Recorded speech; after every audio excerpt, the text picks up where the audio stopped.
নমস্কার সবাইকে। আজকের রেসিপি মালাই সোয়া চাপ। প্রথমে সোয়া চাপ জলে লবণ দিয়ে সেদ্ধ করে নামিয়ে ঠান্ডা করে নিতে হবে। ঠান্ডা হলে স্টিক থেকে আস্তে করে খুলে পিস করে কেটে নিতে হবে।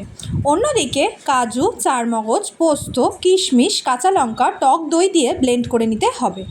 তারপর সোয়া চাপ গোলমরিচ গুঁড়ো দিয়ে সাদা তেল গরম হলে ভেজে হালকা করে নামিয়ে নিতে হবে। কড়াতে সাদা তেলে গোটা গরম মশলা, জিরে, শুকনো লঙ্কা ফোড়ন দিয়ে পেঁয়াজ, আদা, রসুন বাটা জল দিয়ে কষিয়ে নিতে হবে।